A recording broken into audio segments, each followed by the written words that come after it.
सुधार से ही उद्धार होता है। भगवान कृष्ण भी गीता में कहते हैं, हे अर्जुन, मनुष्य अपने जीवन का पतन का कारण भी स्वयं है और अपने जीवन का उद्धार का कारण भी स्वयं है। कोई किसी को डुबाता नहीं है, कोई किसी को दुख देता नहीं है, सब कर्म के ऊपर है। इसलिए हे अर्जुन, सुधार से ही उद्धार होता है। जिन बुराइयों के भंडार में मनुष्य फंस करके आनंद लेना चाहता है, वहां तो अपार दुख है।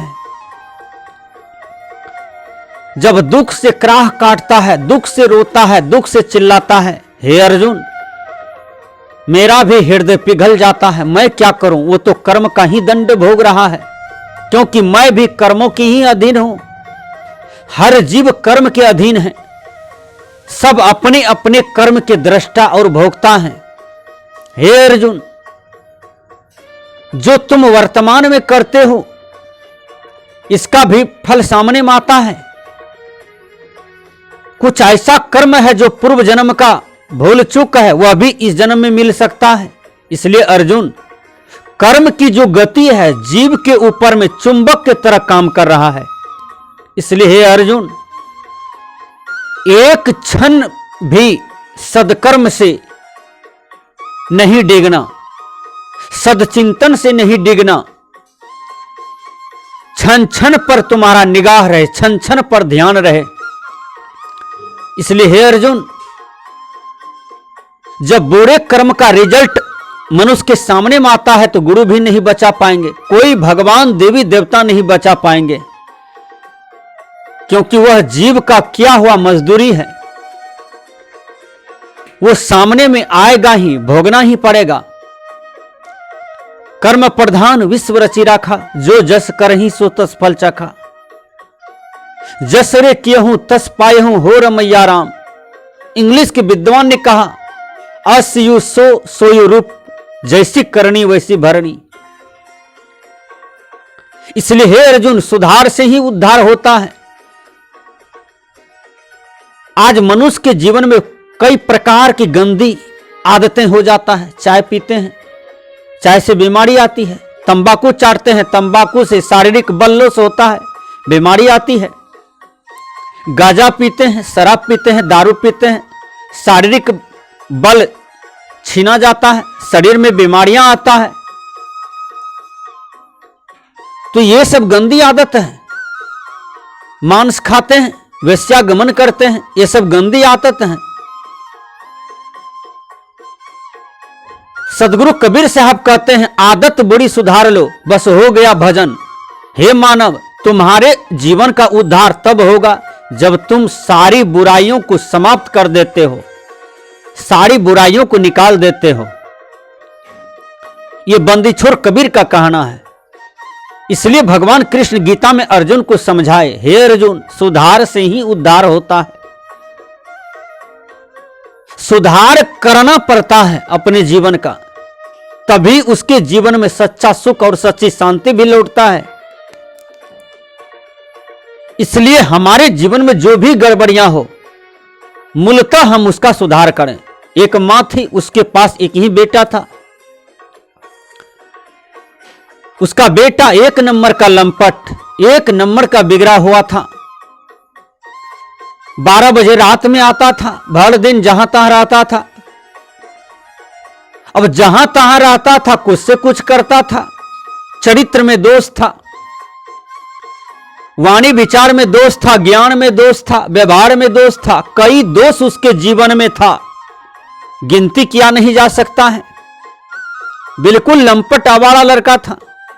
मां को चिंता हो रही थी, मां सत्संगी थी, मां भगवान की भक्ति थी, मां संत की सेवा करती थी। पता नहीं कहीं कहीं तो देवता जैसा मानव से भी दानव पैदा ले लेते हैं, कहीं कहीं महादानव से देवता भी पैदा ले लेते हैं। पता नहीं प्रकृति का क्या गजब नियम है। उदाहरण स्वरूप, जैसे हिरण्यकश्यप दैत्य था, उससे प्रहलाद पैदा ले लिए। अब रावण इतने बड़े राक्षस, उसका छोटा भाई इतने बड़े देवता थे विभीषण, इतना सद्विचारी थे, तो प्रकृति का गजब नियम है। तो मैंने कहा वह मां जी सोचती है कि हमारा बेटा कैसे सुधर जाए,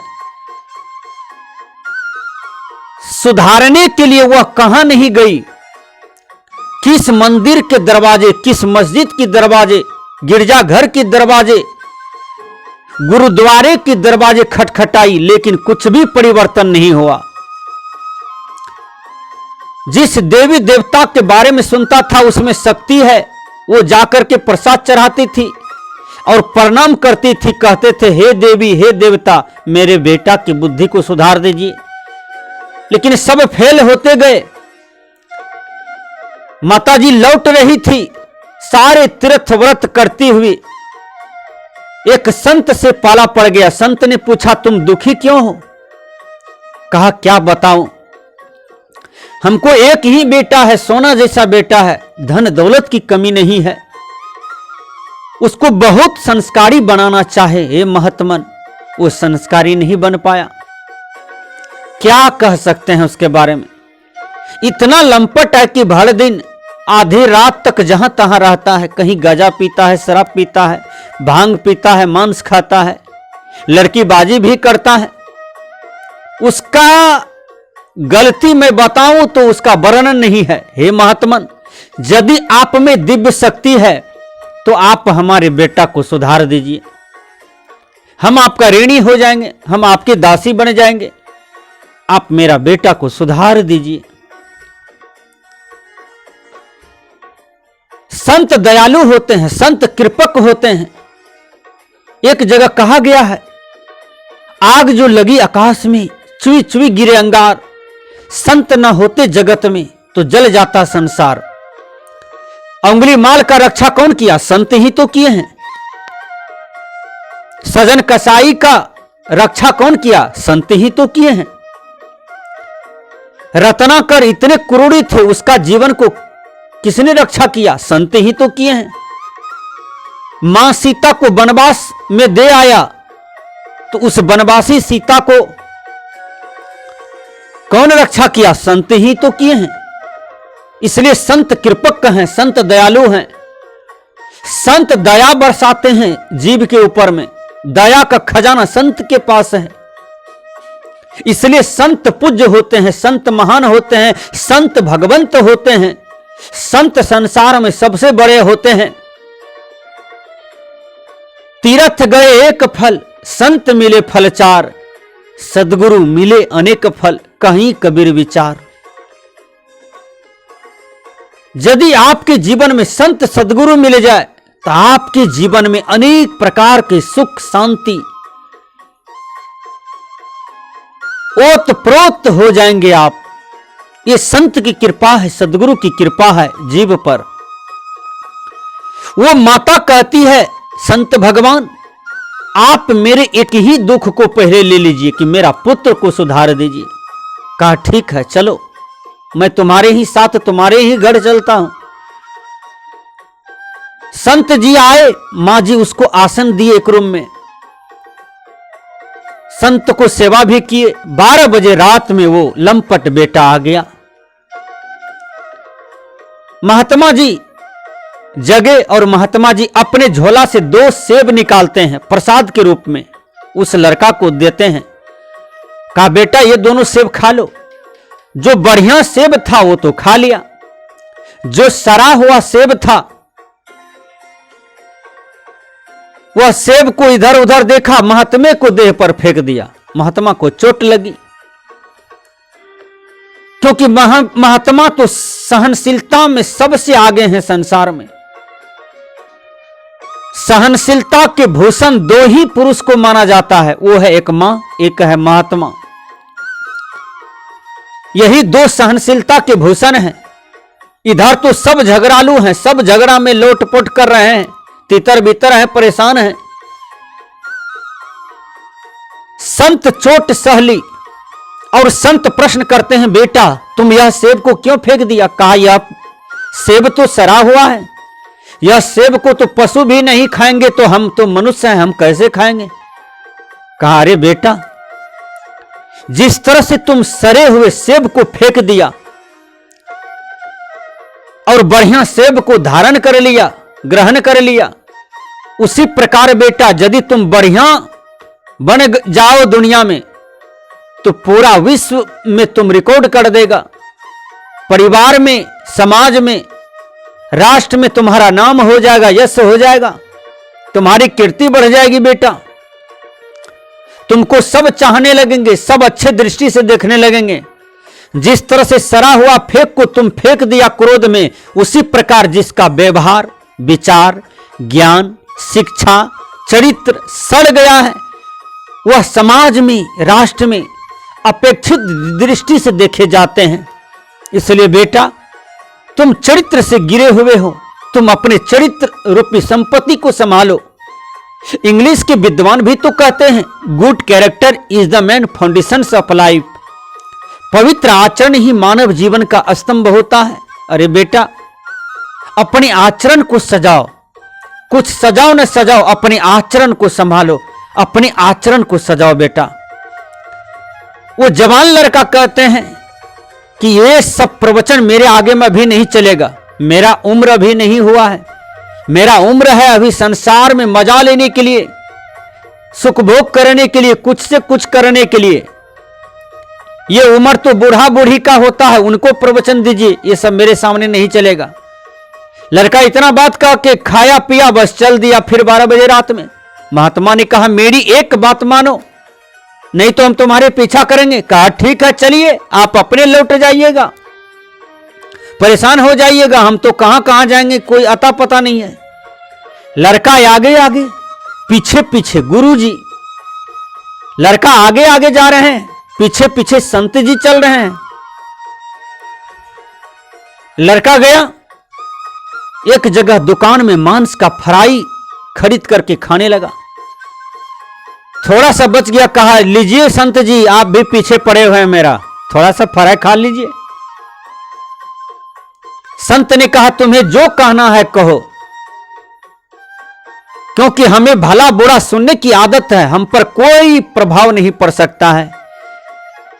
जैसे मेरा हृदय तो धरती के स्वरूप हो गया है, इस धरती पर कोई विष्ठा फेंक दे, कोई काटे, कोई मारे, कोई कुछ करे, धरती तो सहन कर जाती है। उसी तरह से मेरा साधना से सब विकार जलमड़ा है बेटा, हमको तुम उत्तेजित नहीं कर पाओगे। लड़का मांस की फ्राई खा लिया। फिर आगे बढ़ते हैं महात्मा जी पीछे पीछे। फिर गए एक जगह, शराब पीता है, थोड़ा सा शराब बच गया। कहा लीजिए महात्मा जी, आप भी कम से कम पी लीजिए, थक गए हैं चलते चलते। महात्मा ने कहा तुमको जो कहना है कहो, क्योंकि संत तो सहनशीलता की मूर्ति होते हैं। हम पिएंगे नहीं। कहा थोड़ा सा पी लीजिए। कहा नहीं नहीं, हम संत हैं, हम नहीं पी सकते हैं। अरे महात्मा तो मेरे पीछे क्यों पड़े हैं, आप अपना घर लौटिए, जहां हैं वहां जाइए, मेरे पीछे मत पड़िए। फिर शराब पी करके लड़का आगे बढ़ा, वेश्यालय के रूम में घुस गया और 25 मिनट के बाद उधर से निकला। देखा महात्मा खड़े हैं। लड़का को थोड़ा गुस्सा हुआ, कहा अब तक क्यों खड़े हैं, अभी तक नहीं लौटे हैं आप। कहा बेटा तुम जहां जाओगे वहीं हम जाएंगे। संत भी अड़ गए, संत भी जिद धर लिए, संत भी हट धर लिए। आपने सुना होगा, आग जो लगी आकाश में, चुवी चुवी गिरे अंगार, संत न होते जगत में तो जल मरता संसार। भगवान राम के जीवन का निर्माण तो संत ही किए थे, कृष्ण का भी जीवन संत ही निर्माण किए थे। बड़े बड़े भगवान का, देवी देवता का जीवन तो संत ही निर्माण किए हैं। इसलिए संत से बढ़कर कौन, कोई नहीं। संत के अधीन ये प्रकृति मंडल भी है, सारे जीव जंतु हैं, क्योंकि उद्धार करता तो संत ही है। वो लड़का कहते हैं अरे गुरुजी अब तो हम जा रहे हैं चोरी करने के लिए, क्योंकि 3 जगह हम पैसा गंवा चुके हैं, चोरी करना पड़ता है ये तीनों चीज भोग करने के लिए। आप क्यों मेरे पीछे पड़े हैं, बोलिए आपका कौन सी बात माने। कहा बेटा मेरा 5 बात है, उसमें से तुम एक भी बात मान लोगे तो हम यहीं से लौट जाएंगे। कहा वो क्या है बोलिए। कहा चोरी नहीं करना चाहिए, झूठ नहीं बोलना चाहिए, नशा नहीं खाना चाहिए, व्यभिचार नहीं करना चाहिए, हिंसा नहीं करना चाहिए। कहा यही 5 पाप। कहा लड़का गुना भाग करने लगा ये 5 से कि कौन हम करने में सक्षम है। कहा 4 पाप जो हैं वो तो हम करेंगे तभी मेरा गुजारा चलेगा। चलिए 5वां एक पाप है झूठ, ये हल्का बुझाता है, झूठ नहीं बोलेंगे। सदगुरु कबीर का विज्ञान बतलाता है सांच बराबर तप नहीं, झूठ बराबर पाप, जाके हृदय सांच है ताके हृदय आप। सत्य के समान कोई तपस्या नहीं और झूठ के समान कोई पाप नहीं। लड़का संकल्प ले लिया गुरु जी का पैर पकड़ करके, जाइए महात्मा लौट जाइए, आज से हम झूठ नहीं बोलेंगे। महात्मा जी लौट गए। लड़का चला गया चोरी करने के लिए। लड़का को देर हो गया था, लड़का चोरी में अकेले पकड़ा गया। बगल में एक राजा था, राजा के घर डायरेक्ट इन करने लगे। सिपाही रोका, सिपाही पूछा अरे तुम कौन हो, कहां जा रहे हो उतनी रात में। कहा मैं चोर हूं, चोरी करने के लिए जा रहा हूं।